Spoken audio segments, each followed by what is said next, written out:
五皇子可随我去长秋宫换一身干衣裳。啊！我现在这副模样，随你去长秋宫，若是被人瞧见了，还不定怎么编排你我。到时候咱俩有嘴说不清。有什么说不清楚的？到时候若是有人问你，你就实话实说就好了。哎呀，实话实说也有人信呢。你我清清白白的。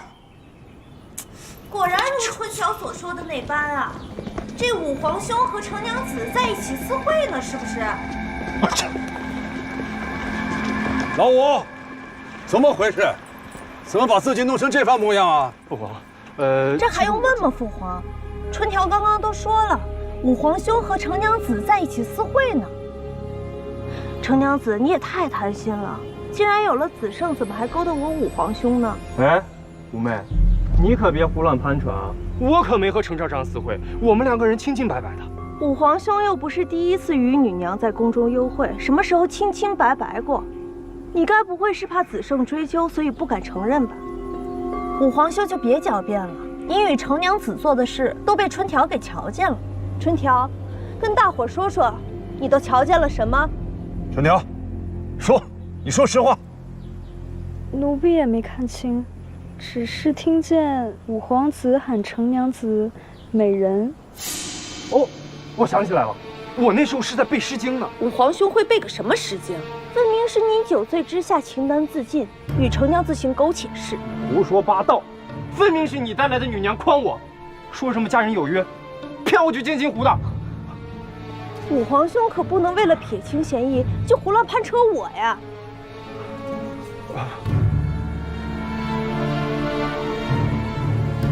你们几个站出来，给五皇兄瞧瞧。放心，你若认出来，我立刻将他杖毙。这怎么没有啊？五皇兄，你怕是喝多了糊涂了，与你的就是程娘子。依我说呀，宫中不守妇道的女娘就该乱棍打死，免得脏了大家的眼。闭嘴！今日是你母后的寿宴，你在这里喊打喊杀的，算什么？你的眼里还有没有你的母后啊？少少，你来说，究竟是怎么回事？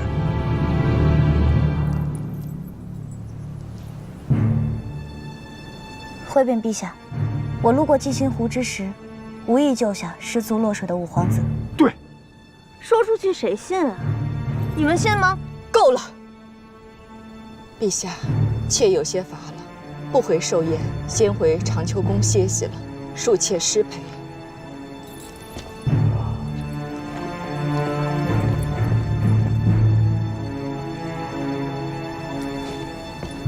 今日皇后寿宴，居然有人在这儿兴风作浪，此事朕定不会轻饶。来人呐！陛下，今日毕竟是皇后寿宴，群臣还在殿内候着呢。现在不是追究此事之时，万事等明日再定夺。念在今日是皇后的千秋寿宴，朕先放过尔等一马，待寿宴过后，就找你们算账。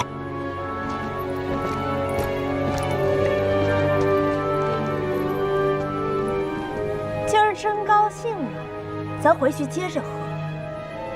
这事儿还没完呢，程少少，且等着吧。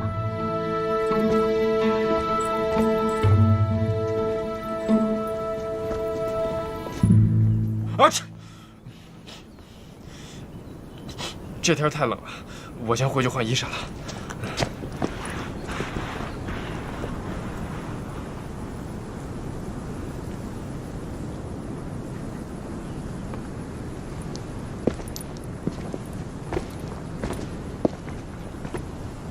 你没事吧？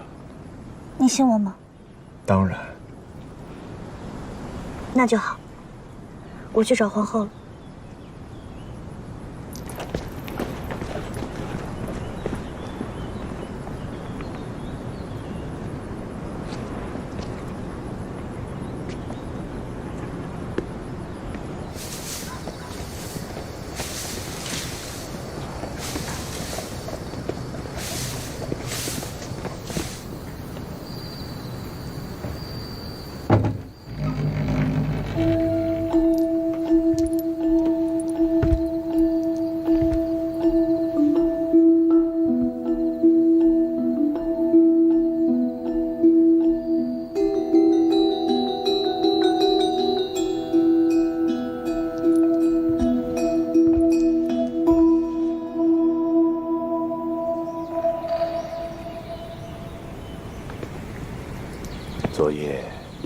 沈安心情不好，辗转许久也未入眠。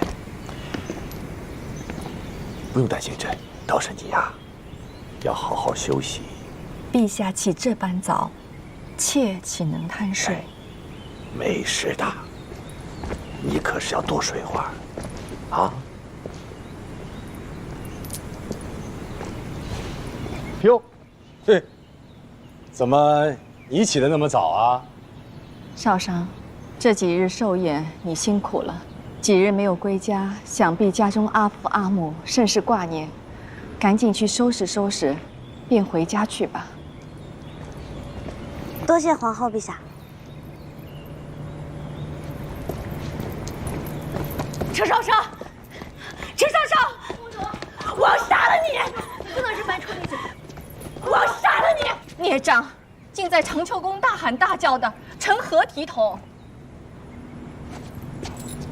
小五，形容怎如此不堪啊！儿臣鲁莽，儿臣也是心急。你这是怎么回事啊？昨夜儿臣醉酒，留宿永乐宫龙园，想一早再出宫，谁知程少商居然。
父皇母后，都怪程少商做出此等安方事。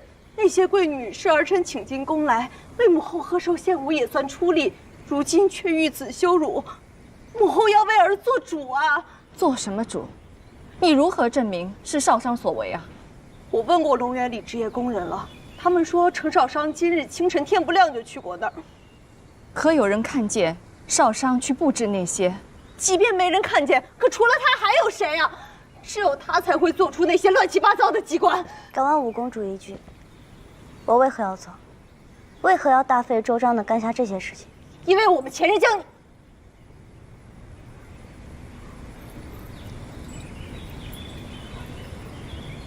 行了，既无证据，就不要胡乱攀扯了，赶紧回去洗洗。快回去吧，你看看你。母后，你不为儿臣撑腰，反倒护着这程少商，儿臣才是你亲生女儿啊！叫什么叫？嫌弃皇后管束时，你远远地逃到了公主府逍遥快活，从未见你孝顺惜钱。现在需要皇后撑腰了，倒想起来自己才是皇后的亲生女儿了。阿痕，你怎么？陛下，此事发生在我龙园，妾不能坐视不理，所以便也来了。程少商在龙园布置机关，用少水将龙园弄得乌烟瘴气，岳飞可别放过他。这儿还轮不着你来教我怎么做事儿。这一番少水家拍打，还没让五公主清醒呀。你要是还晕着，我可以再赏你一通。岳飞，我虽不是你所出，但你也不用这般不讲道理。你针对我，不就是因为我不想嫁入你们岳家吗？小吴，你们岳氏有什么了不起的？不就是追随父皇，出兵有功吗？谁人没有？连我母后都没有你这般嚣张跋扈。闭嘴！别胡说八道。轩辕的功绩，还轮不到你来评论。父皇，你堵得住我的嘴，堵得住这天下的悠悠众口吗？连我府上幕僚都知道，他们越是便是仗着自己过往功绩耀武扬威，还处处企图压我们长秋宫人一头。闭嘴！庶子！阿和妹妹，是于未曾教导好子女，愧对于你。母后，你别把事情往自己身上揽，你越是让着他，他越是得寸进尺。你估计父皇委屈往肚子里吞，我可受不了这样的气。这些年，他们可还记得你才是皇后？你，父皇整日与他月横卿卿我我，哪儿还有我们长秋宫？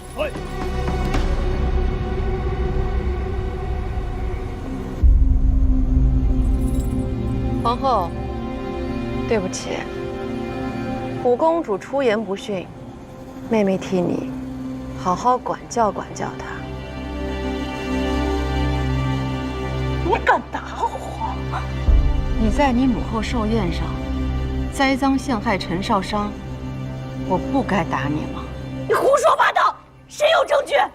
我有。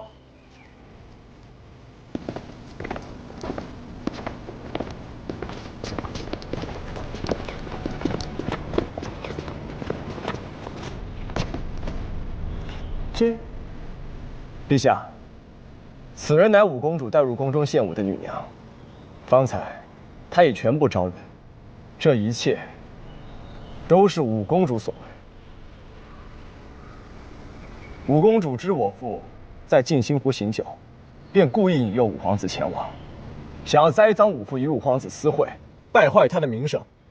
这一切，五皇子跟这女娘都可以作证。父皇、母后，就是他。昨日便是他与我传消息，诓骗我去静心湖的。你说，到底怎么回事？对啊，你说，是我指使的你，你可得小心说话。我说。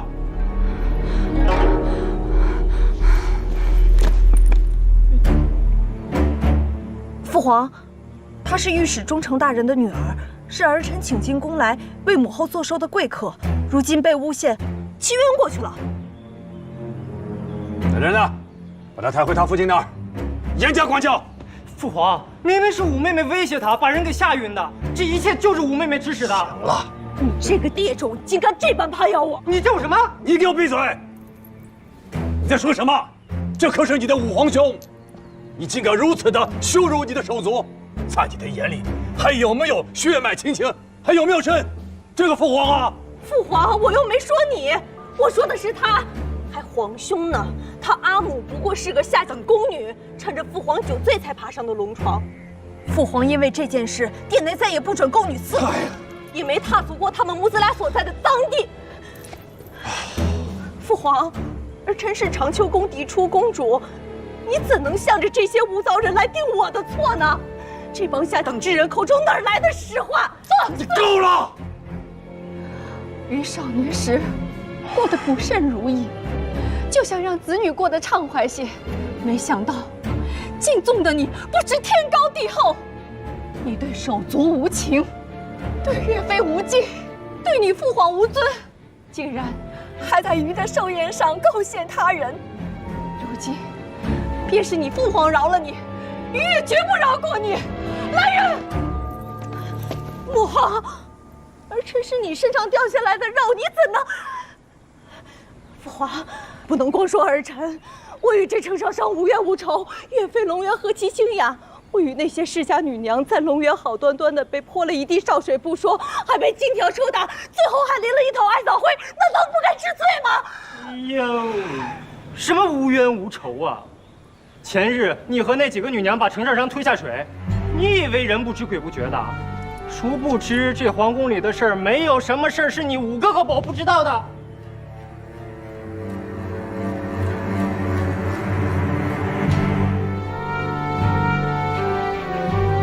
陈少商，看来你还瞒了不少事儿啊。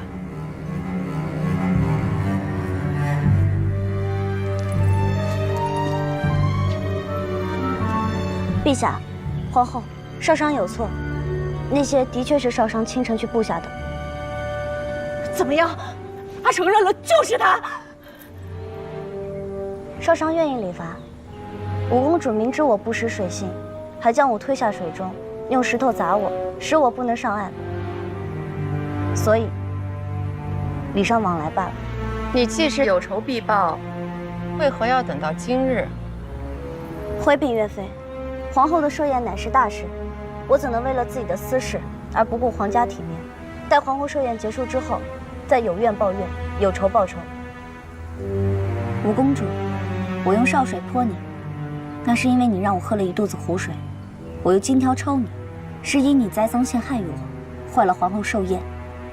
就算是你负荆请罪，最后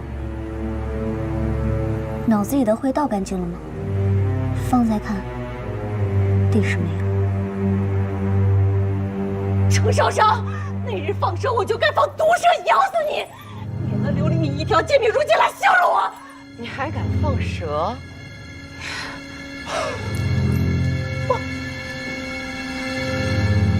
五公主，你放蛇咬我心腹，如此狠毒，待你出宫之时，定有大礼送上。你少吓唬我！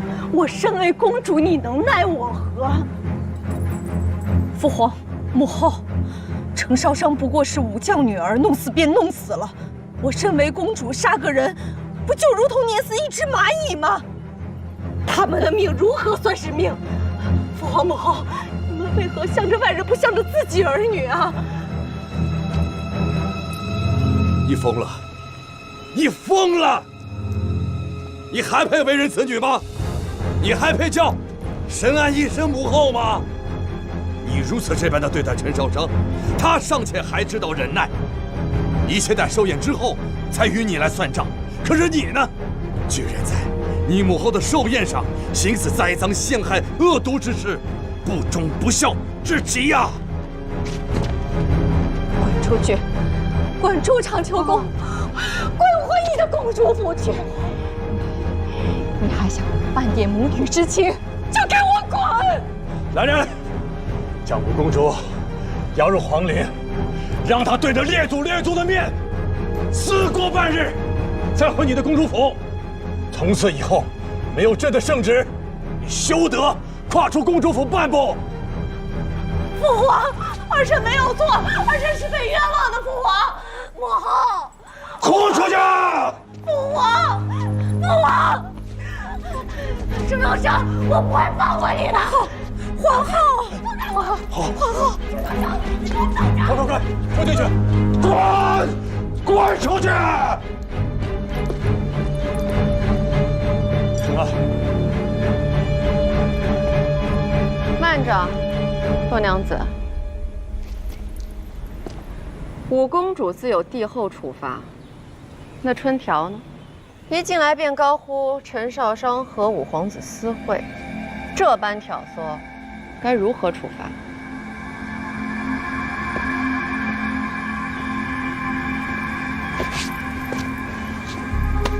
回禀岳飞，不曾想春条竟做出这等事，此等心藏诡计的奴婢，我是万不敢留。明日就命父兄将他发卖，西北还是南疆，都可。真没看出来，洛娘子竟这般果断，我真是小瞧你了。看来这长秋宫的戏是越来越好看了。我呀，等着你们慢慢演。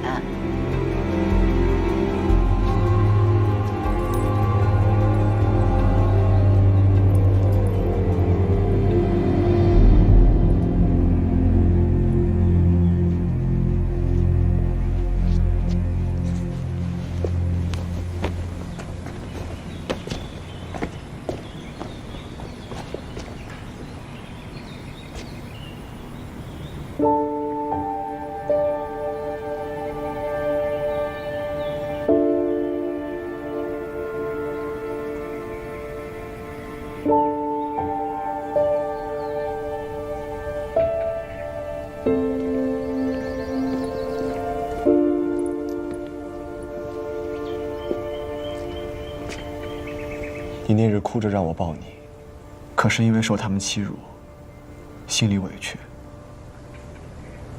若不是今日五公主说漏嘴，你打算把我瞒到什么时候？蛇并非是毒蛇，寻常水蛇，乡间经常可以见的。那落水之事呢？为何不告诉我？倘若有一天，他们真的想杀了你，你是不是也不会告诉我？少商，你究竟将我视作何人？为何总是独来独往？不信我呢？我并非是不愿意相信你，我只是……你只是没有将我放在心上。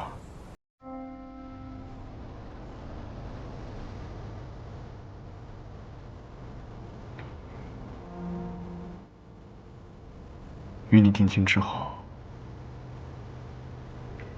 我常在想，若真的能做你的知己，你的靠山，那该有多好！你可将你的害怕、孤独全都告知于我。我并非想控制于你，只是希望你能以诚报我。可奈何你的心总是捂不热。为何女娘遭遇难事一定要等王婿来救？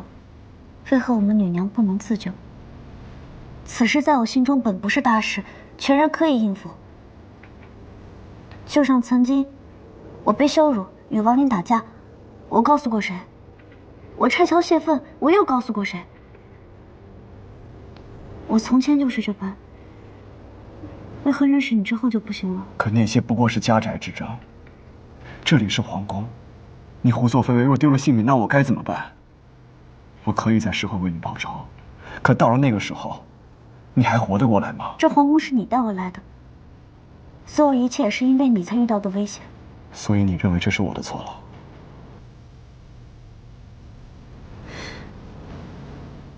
这才是你的心里话。你不信任我，有时还会害怕我。是。我是怕你，可我也想亲近你，这两者并不矛盾，不是吗？我受尽冷待这么多年，即使是我想倾心于你，我也要慢慢接受才行，此事急不得。我现在才明白，你之前喜欢楼瑶是因为他伤不到你，你跟他在一块便觉得舒坦自然。而我强行把你留下，你便畏惧我，甚至会厌恶我，更不会把我当作亲近之人。我不该把你强行留下的，早该想明白。林文言。林子善，我之前就是这般独来独往，睚眦必报。你不是也说过，你就爱这般的我吗？你如今又算什么？为什么要逼着我改变啊？我是陈少商，而非只是被唤作林子善信奉的小女娘。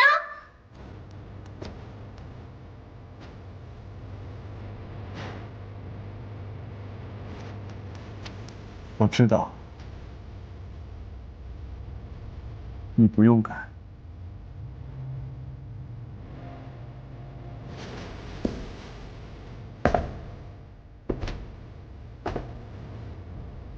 不是这样的，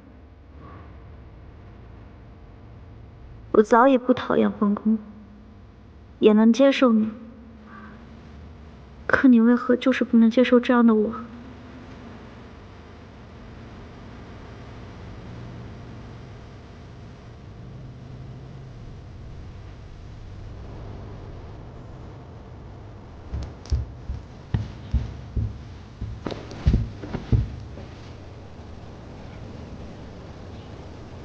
陈少商，为了你出这口恶气，你瞧瞧，现在永乐宫都成什么样子了？臣女知罪。臣女内心执拗，只想出口恶气，但却忘了此举会糟蹋永乐宫。臣女回头就想法子去赎罪。不必了，岳飞刚才说，子申已经拆解侍卫，去永乐宫重新修复了。不，此事是我做下的，一人做事一人当，不用让子慎。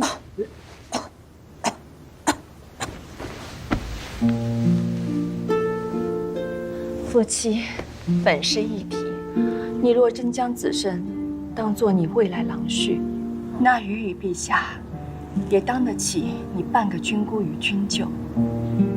你遇上被人构陷谋害之事，不该隐瞒，自作主张。若你不将我与陛下当作亲长，不将子申当成挚爱，会寒了大家的心的。皇后此番道理，若早些日子讲给少商听便就好了。如今人都得罪完了，说了一时无用。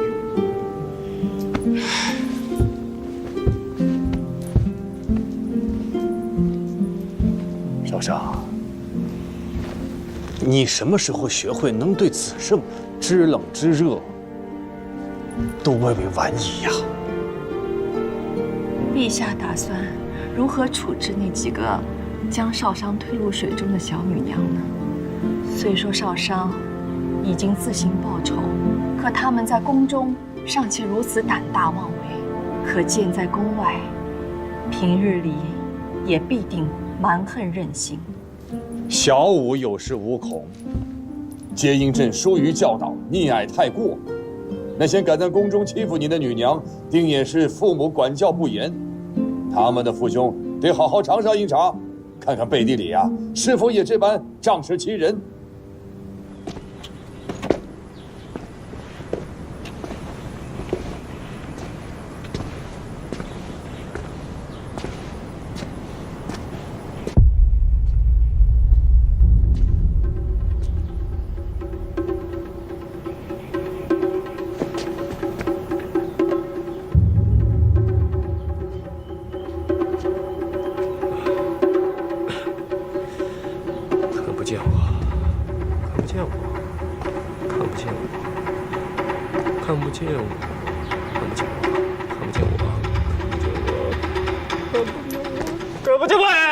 你要干什么？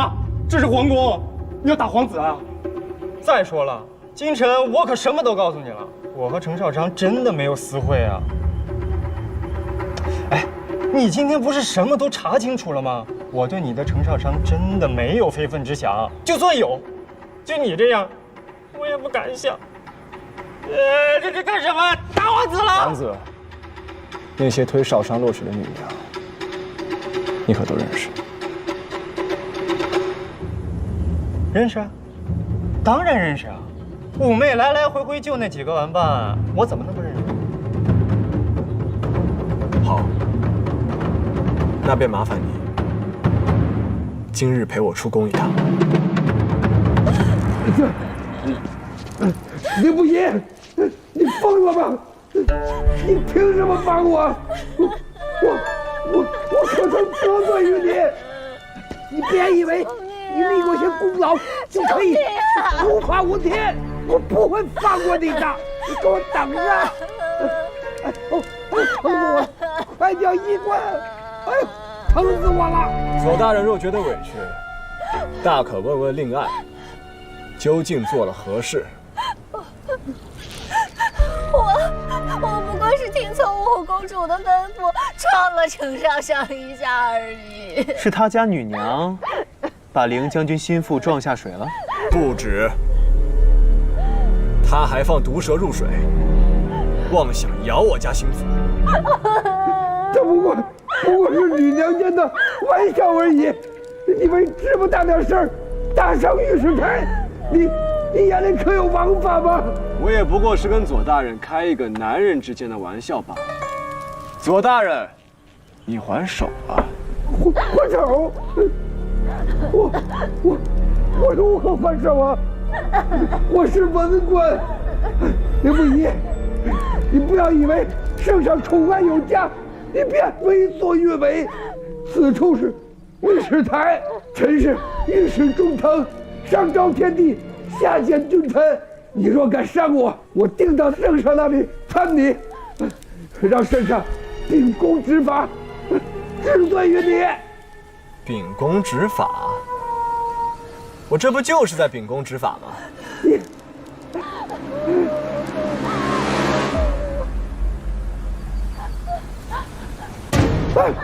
别！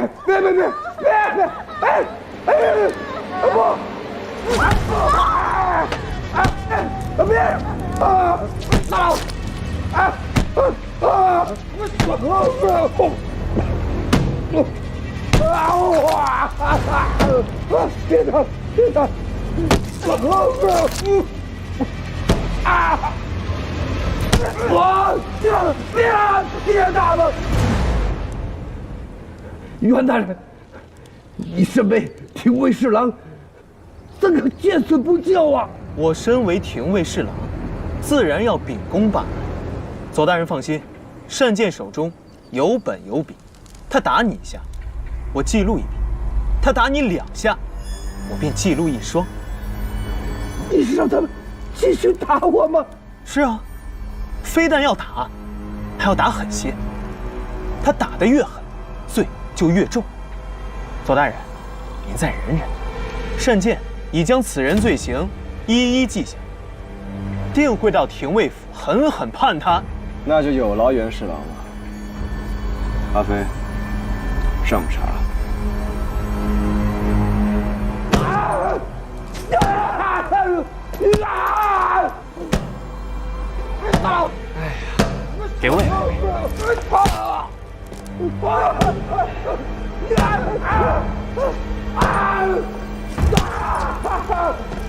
放心，单剑一定记得清清楚楚。别打！别打！戏弄成样子的，又不是我家女儿一人。刘不疑，你为何总揪着我打呀？其余7家大人都已经教训过了，放心，我家少主公做事向来公平，绝不厚此薄彼。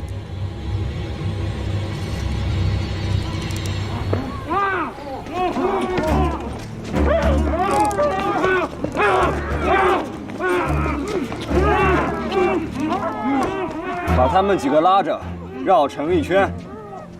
今天务必让全都城的百姓们都知道，不教好自家孩子，这就是下场。袁大人，你可听清楚，此案重大，涉及8家大臣啊！我都记下了，7个，罄竹难书啊！我已经查明，这另外7家皆有贪赃枉法之举，稍后就将罪证转交廷尉府再审。放心，漏记他们一项罪责，我就改名叫袁善良。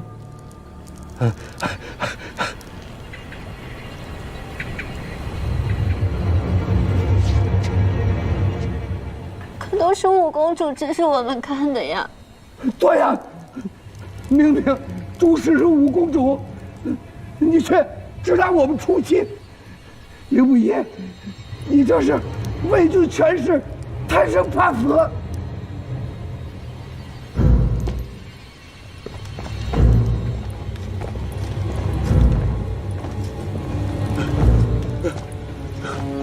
刘不疑，你又要干什么？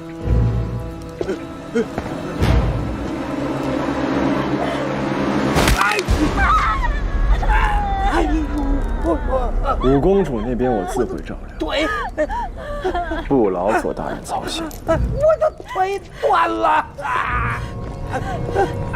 刘不疑，我操你的！五公主那边可安排妥当了？已妥当，定让全城的人都知晓，令小月后彻底颜面扫地。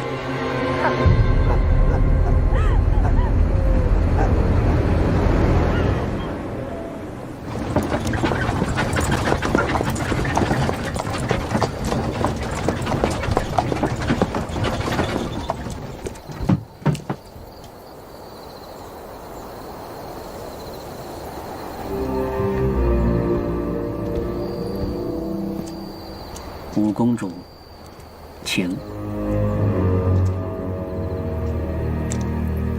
怎么还不走？圣上吩咐老奴要亲眼看着公主回府，请吧。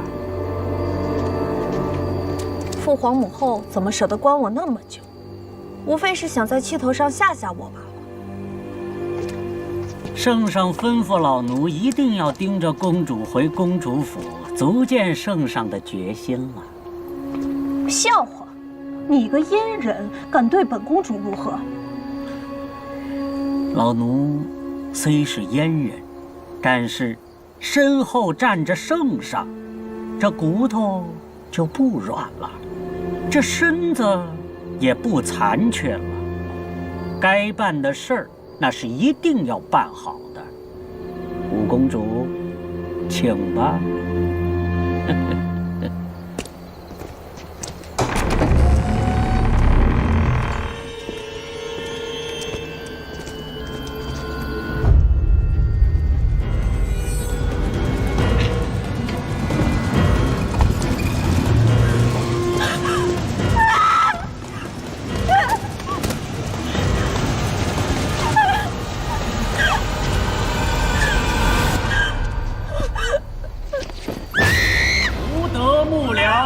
教唆公主行为不端，论罪当诛。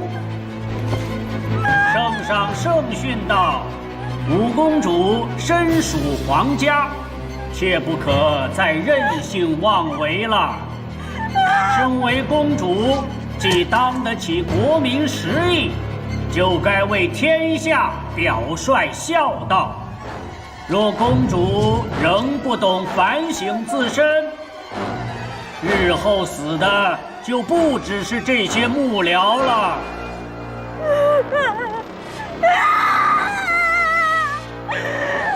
儿，谨遵教诲。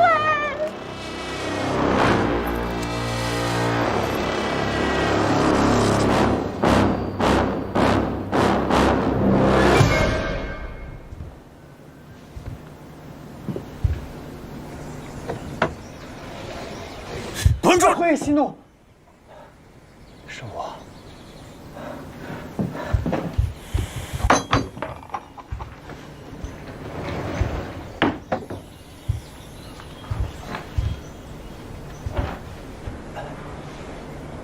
侯爷为何如此生气呀？凌不疑谏言圣上赐死公主府面首。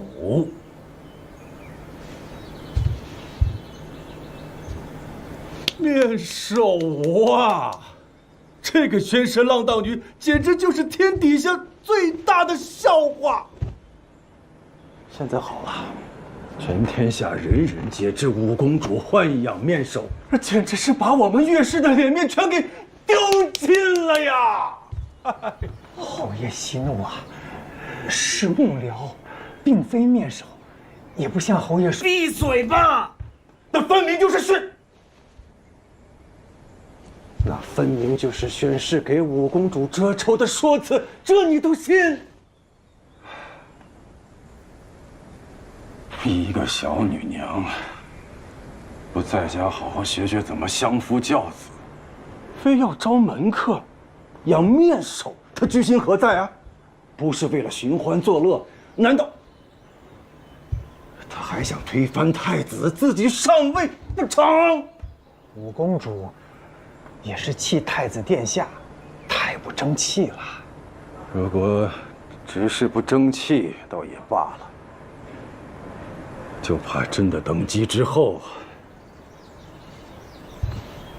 那可是祸国殃民。听闻三皇子品行端正，刚正不阿，就连圣上也夸赞他不已啊。别提我那个外甥，那就是个傻子呀！文修君驻兵一事，他非要把三公主给扯出来。他说只帮公理不帮人情，你说他傻不傻？侯爷，正因如此，这三皇子才是真命天子啊！这天下为君者都是刚正不邪之人。月后，来日定会有好消息。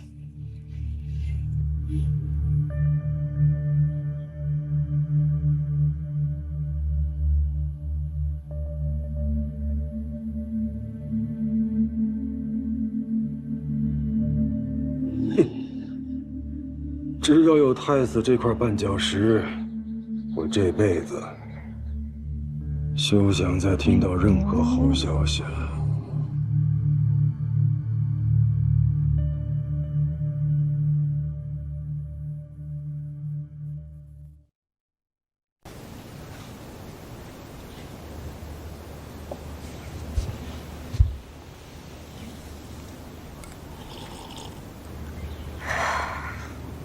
儿臣早说过，妩媚行事荒唐，定会惹下大祸。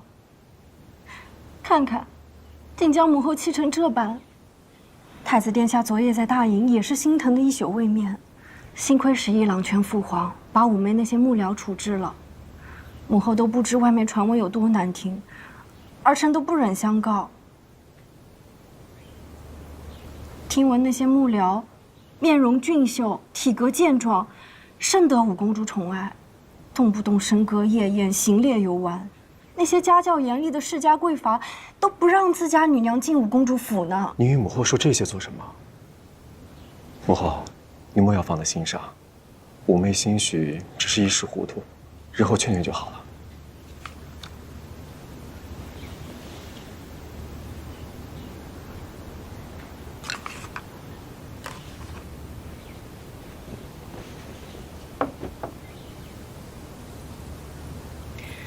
太子殿下为母后考虑，不愿意母后知晓。可儿臣以为不下重责，不见奇效，溺爱无益。主妃也少说2句吧。人家劝人是为人开心，主妃这劝人，怕是给人越来越添堵。你就是看着皇后慈善，不与你真生气，要么你换岳妃试试。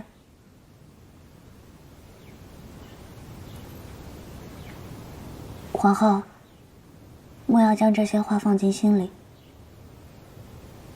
你们都少说几句吧。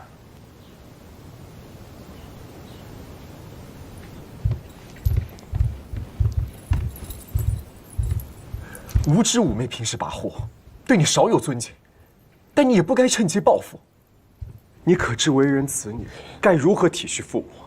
就是不要在父母发愁时在火上浇油了。妾不过是一时失言，并非存心要惹母后伤心。殿下误会妾了，妾怎么会对妩媚心存恶意？是否心存恶意，你心中最为清楚。若真要报复，最该报复之人也并非是妩媚，而是害死我孩儿的曲灵君。当年，若非他与殿下纠缠不清，我也不会动了胎气，失去孩儿。这些年，我每想到此处，就夜不能寐。你好端端的攀扯他又做什么？他何时又招惹你了？他是没招惹我，不过是在宫宴时多看了你几眼。但是就这几眼，殿下这几日便魂不守舍了。如何是魂不守舍了？他早已嫁为人妇，我也坦荡待之。你总是因为此事无理取闹就罢了，可何必污了无辜之人的声誉呢？在殿下心中，他就是无辜无害的皎皎月光，我就是拈酸吃醋的烂泥潭。如此这般，殿下当初就不该娶我。妾早知自身是名村妇，配不上殿下。殿下若对他还有心，就召他入宫封个良娣，免得日日思念他来折磨妾。你总是这样，从未有人以你的出身嫌弃你，是你自怨自艾，嫌弃自身，又疑神疑鬼。吾不想与你做这些无谓的争吵，也不会去曲灵君。那日宴会上，吾见到他郎雪对他体贴有加，夫妻二人恩爱和睦。你就放下此心吧。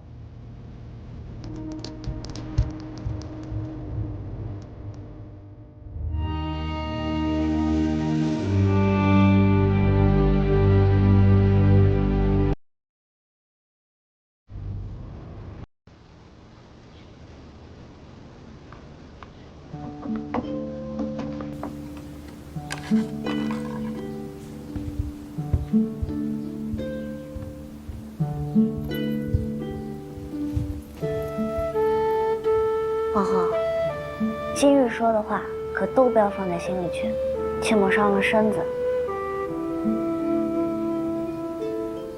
今日这楚妃也不知怎的，跟平时就像变了个人似的。也不能怪她。太子妃自卑出身，对你尚可心平气和，但若牵扯平日里瞧她不起的小武，她怎能做到云淡风轻呢？何况前日宫宴，她瞧见曲灵君风姿远超自己，心中更是忐忑不安，多疑多思了。曲灵君是谁？其实，太子当初有心上之人，曲灵君家世人品皆高于楚妃。曲灵君未嫁时，时常进宫，来与太子兄妹相聚玩耍，两人郎有情，妾有意，我们亦看在心中。可当初圣上在乡野间定下婚约，如今得势，不能退婚失信旧友，所以太子就只能履约娶了孙氏。如果当初太子不守婚约便就好了。这话当初也有人说过。谁？子胜。当时他还小，却老气横秋的跑来对我和圣上说，这桩婚事本不应该，说将来会害了太子的。圣上不听，他就跑去向太子谏言。太子宽厚不说，他就去告知楚妃。但婚期到了，一切照旧，太子妃还是嫁了过来。楚妃一心想嫁入皇室，这也不能算是错。只是如今曲灵君已另嫁他人，楚妃心中应该也是豁然了。你能豁达通透，她未必能。女人陷入情中，便会患得患失。谁像你呀，不曾交于子胜真心。皇后，这可就冤枉我了，我何曾不教育他真心？那余来问你，你可是真心喜欢子胜？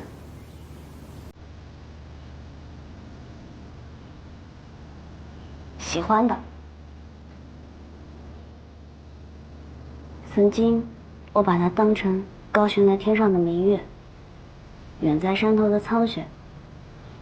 可如今我发现，他与我一般，都是有血有肉、有喜有悲之人。我是喜欢子胜的，而且比从前更喜欢他。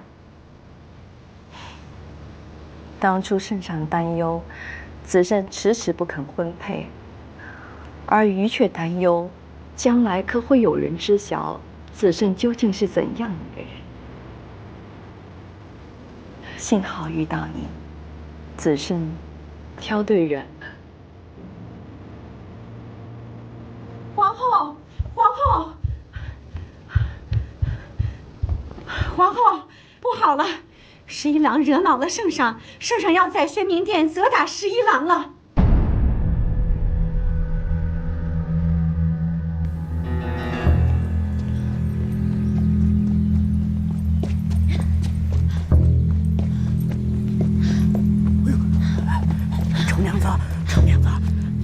算是来了。凌将军把你推下水的那些女娘的8家父兄全都给打了。因为这事儿啊，8家全部都打了啊。他京城离宫，现在还没有到用远善的时间，这么点时间，8家都打了。有些是写帖子请过来打的，有些是路进上门打的。哎，你说这凌将军，圣上都依着凌将军的请示，从严处罚了五公主。五公主府上的幕僚是一个都没放过，可凌将军还不领情，非得自个儿去教训一通。你看，圣上大发雷霆啊，怕是难逃此劫了。这分明就是圣上不讲道理，明明是他们有错在先，干嘛要体罚自己家二郎？程娘子怎么能这么说话呢？凌将军越过圣上，滥用私刑，这难道对吗？他没有错，他人如何待我，我便如何待他人，算什么错？难道是朕错了？他若不服，就让他滚进来，客厅理论。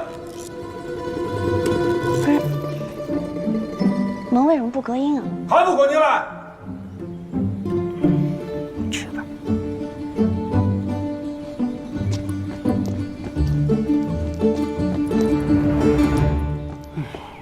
这也没关门啊。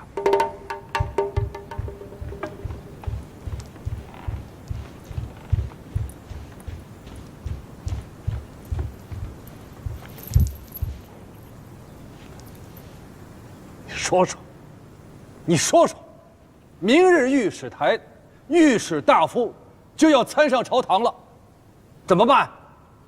怎么办？陛下恕罪，凌将军此行虽是鲁莽，但是情有可原。不用替我求情，我有仇自己报，有罪自己领，不用人替我操心。这是你的仇吗？这分明就是我的仇，又不是推你落水，是推我落水，你报哪门子仇？你若是那样的陈少商，那我便是这样的凌不疑。你也知道我的真面目了，往后不必再管我死活。你说这话是什么意思啊？你我已经定亲了，你今日闯下如此大祸，意欲何为？知道了，你定是不想与我成。归什么？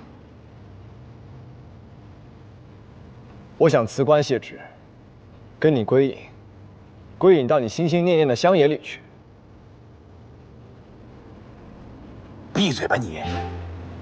辞什么官？归什么隐？不想干了？朕还没死呢。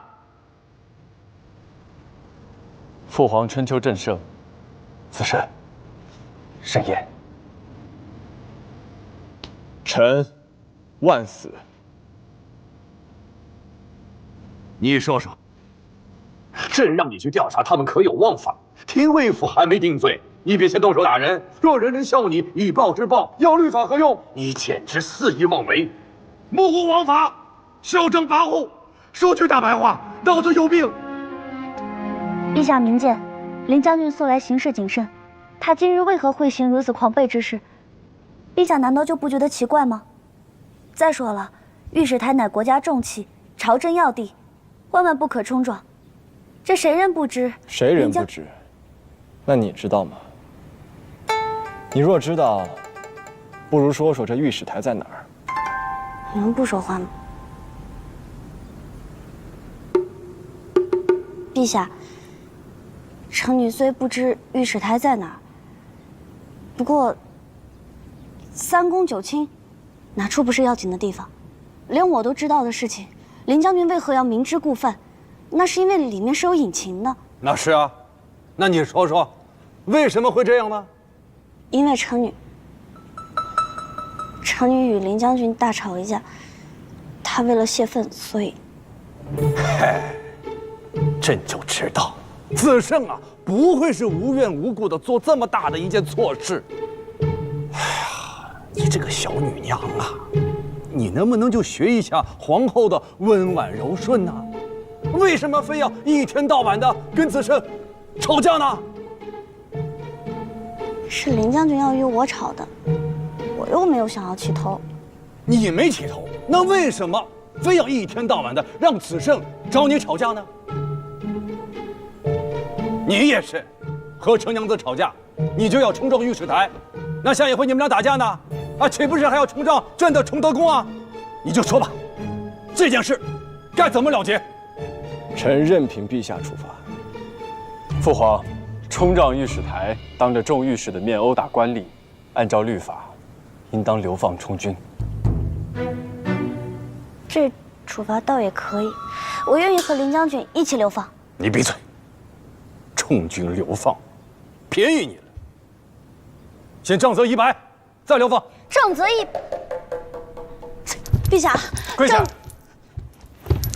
陛下，杖责100是会死人的，万万不可！陛下，你这位郎婿孤身上阵杀敌，箭射进皮肉都不怕，还怕挨个打？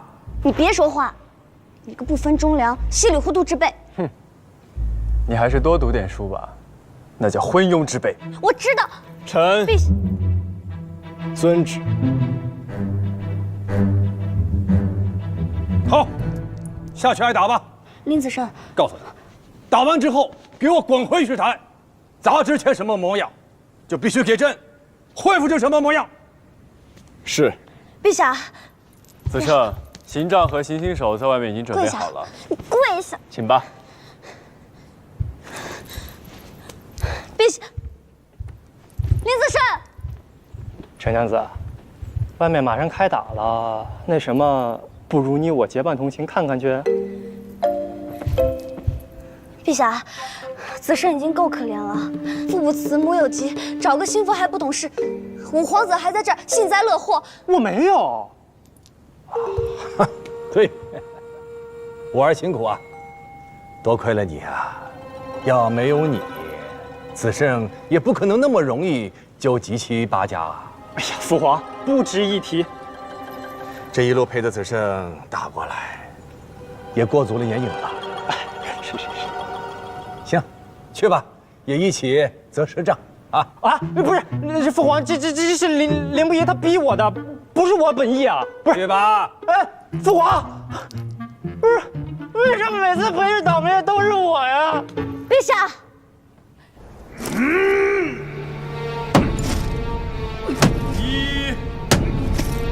2、3、4、5、6、7、8、9、10、11、12、13。陛下，你当真是够心狠啊！子胜自小孤苦，虽有父母，更无父无母无义。他是将陛下当成亲生父亲。子胜今日确实是被臣女气着了，才会擅闯御史台。可是虽法不能容，但情有可原，陛下可以体谅他的。朕打他，还不是因为你呀！记住了，今天子胜挨的这顿打，都是为你而受。好，那既是为我而受，为何我不能喊停就停？我知道，当初我的确是不够爱他，可如今不一样，我现在满眼都是他，这男人是我的，平时我都舍不得大，舍不得马，他怎能受这番苦啊25、26、27。陛下，三皇子他少数一个，他数慢了一拍，子胜就多挨一次打。陛下，你看看，你不乖吗？少常，休得在这里胡搅蛮缠。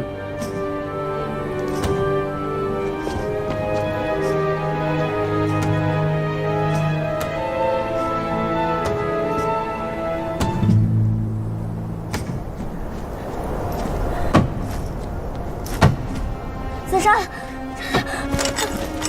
放开我，放开我！大胆程少商，奉旨行刑你也敢闯？自杀！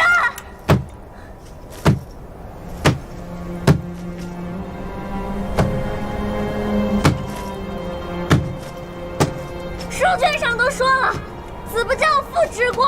为何子上明明有父母，但跟没有父母是一样的？没有人教会闯祸，那不是自然的吗？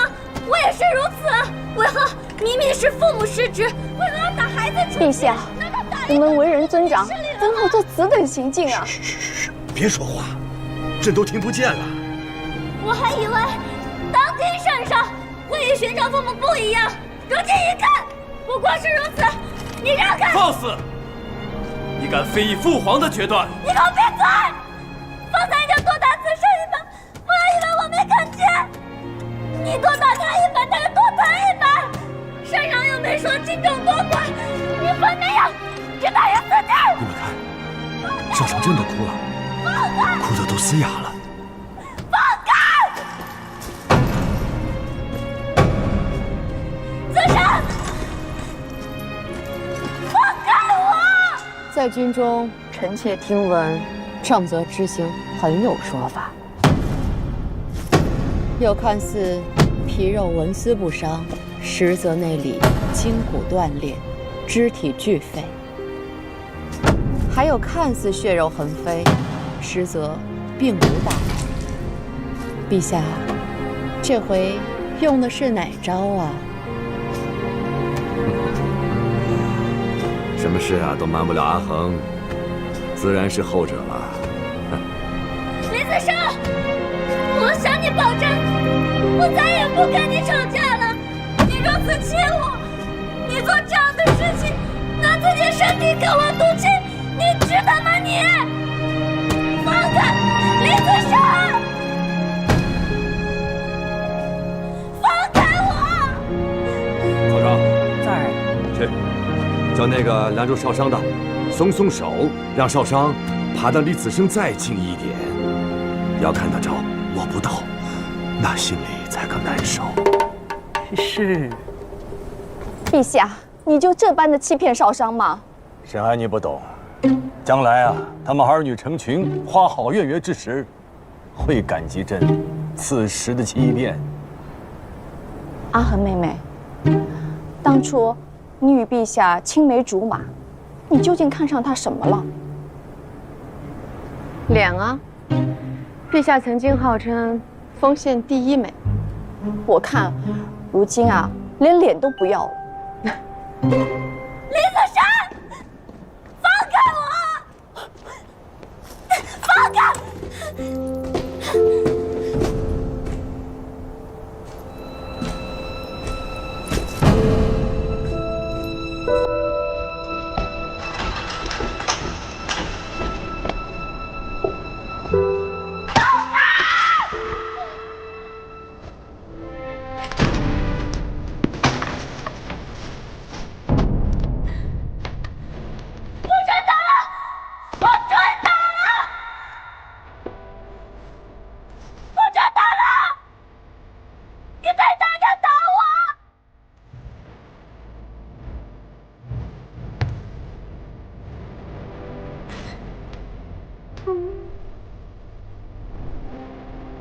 我答应你，我以后有事自会与你商量的。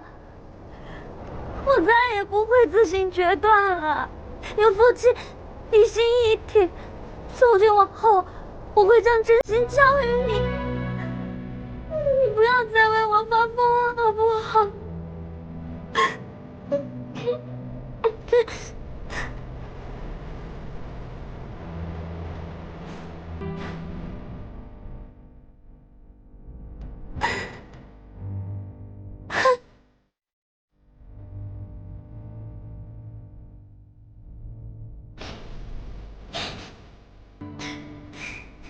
其实我早就爱小明了，为何你就是不知道啊？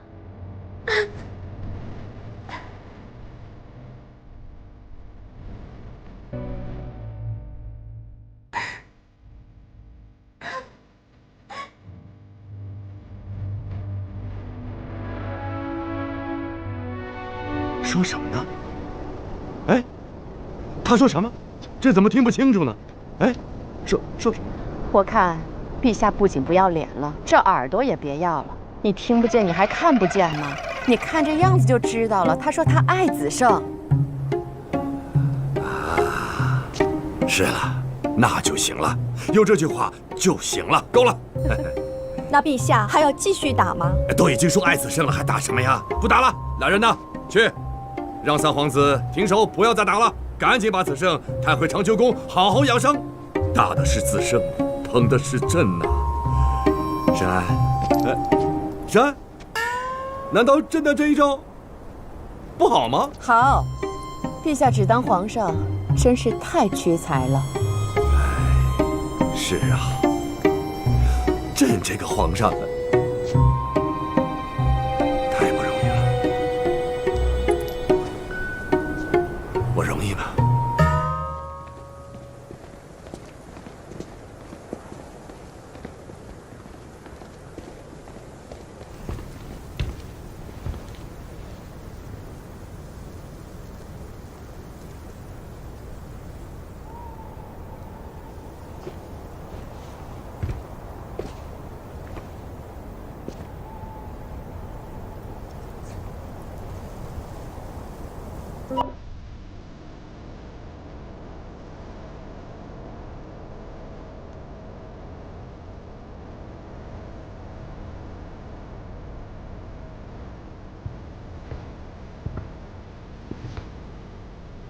皇后，近日雪好大。下雪了又如何？你忙了一日了。子胜那儿有孙医官吗？你快去睡吧。子胜那屋好像没有看到有厚被子。近日这么大的雪，也不知会不会冷。余会命人送去的。他也不常住长秋宫，定是不会习惯。也不知道枕头的高度是否合适，睡久了脖子会不会酸。他自小在长秋宫长大，肯定比你还习惯。那已是儿时旧居室了，常年不住人了。藏作间也不知道潮气是否去干净。身上还有伤呢，别旧伤位于有添新弊。我还是去看看。程少商，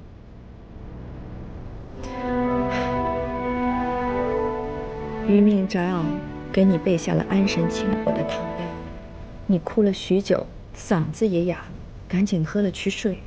其他的事儿不必你来操心，他们父子俩好着呢。快进屋，去睡。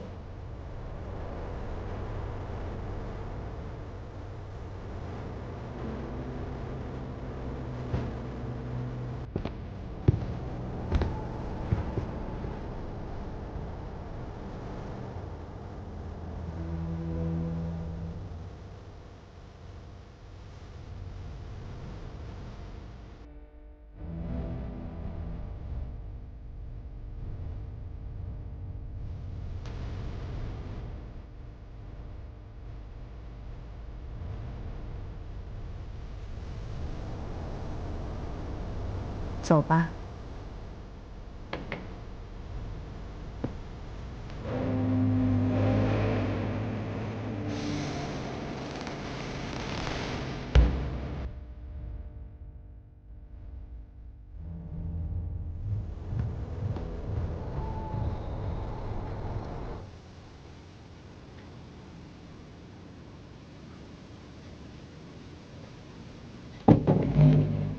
谁？少主公，少主公，我来看你来了。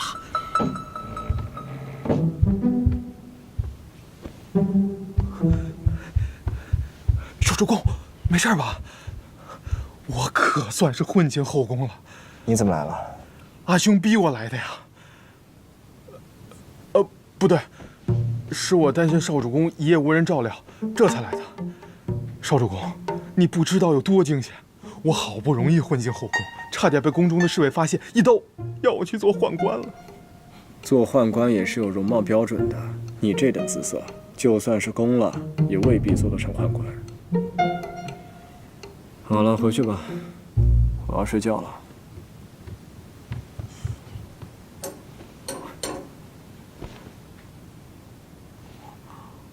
快去开门！好。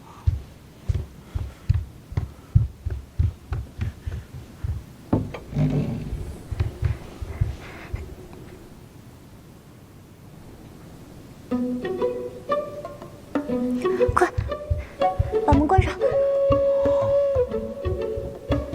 自杀。少少，你怎么来了？莫要起来，别拉着伤口。我就知道这被的定是夏被，又薄又冷的。我给你带了我的被子，刚才在火盆旁边烤了许久，里面些许还是热乎的，暖和吗？暖和。军中的生活比这还冷呢，哪怕是冬日，除了滴水成冰时，少主公永远都是薄被冷床度日。啊，你冷不冷？怎么穿的如此单薄？你不必担心我，我刚才披着被子来的，不冷。好。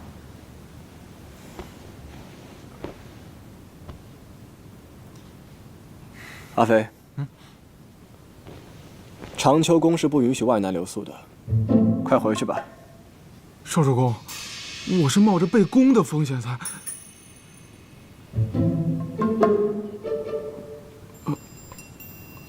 对，少主公是担心我的安危，我这便冒着再被攻的风险出宫。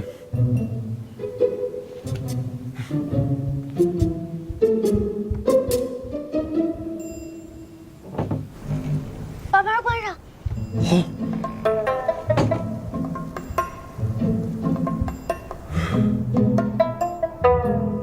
血汗。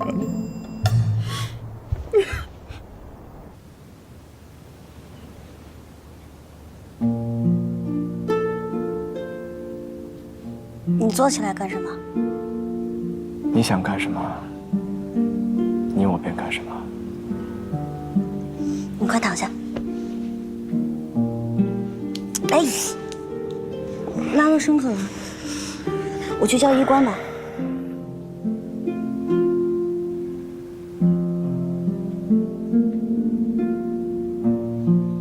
我没事。陛下，正贼100是会死人的，得万万不可。臣遵旨。你受伤是假的，我受伤为何是假的？因为你想用你受伤换我心疼，达到自己的目的。那为何我受伤，你就一定会心疼？你若是不心疼，无论我什么计策，不都无用了吗？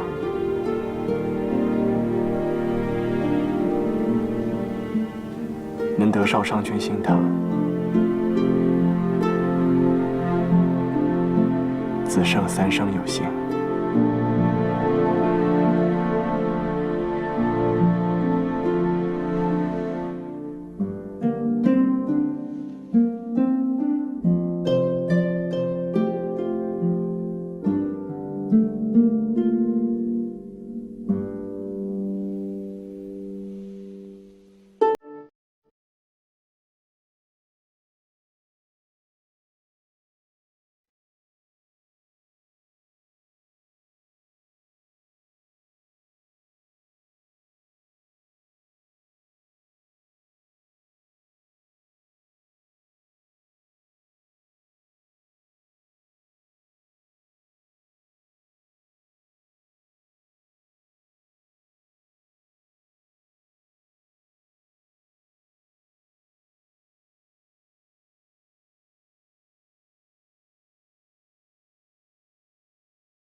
这些事不该等到成亲之后再做吗？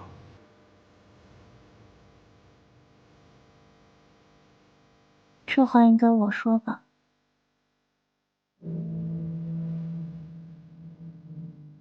那就再亲一次，然后换你说。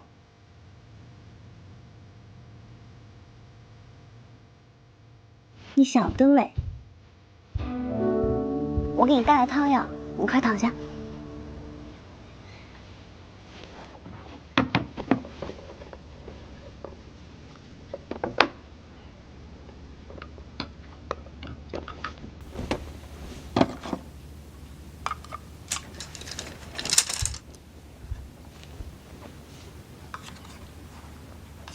慢点。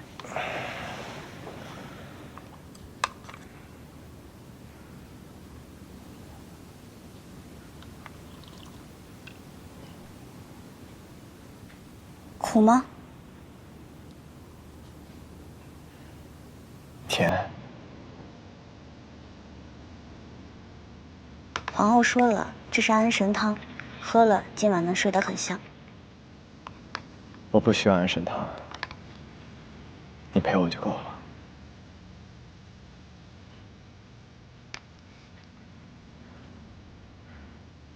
等你喝完汤药，我吹笛给你听。嗯。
为何一直看着我发呆？还记得第一次看起你容颜之时，你也似今日这般好看。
女君怎么今日用的这般少？吩咐厨房，以后不用备这么些吃食了。人少饭多，叫人心凉。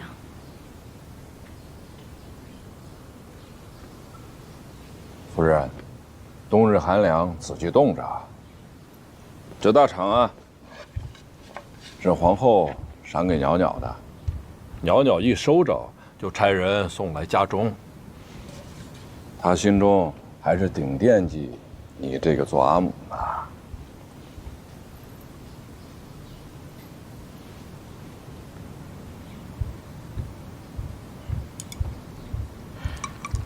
之前说，寿宴结束就归家，这寿宴都结束多长时间了，他怎么还不回来呀？我知道，从前是我对他管教过于严厉，那也不至于见了皇后，连我这个亲娘都不要了。夫人终于知道袅袅于家中有多重要了。素日，她在你我眼前顽皮顶撞，你心生烦怨。谁知多日不见，反倒牵挂起来。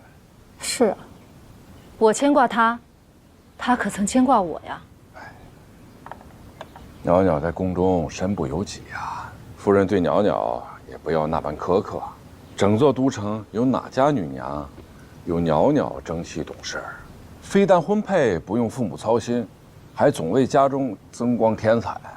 像五公主身边那些没头脑的小女娘，在皇后寿宴上闯祸，结果父兄都受了连累。我呀，就是怕袅袅出去闯祸，想着林不疑可以管束一下她，可没有想到林不疑居然因为她失了礼教，连御史都敢打，还被圣上责罚了。那是袅袅能耐。夫人，你不觉得有了林不疑后，袅袅都显得不那么能惹祸了？是啊，千算万算，谁能算到？那林不疑比袅袅行事更疯。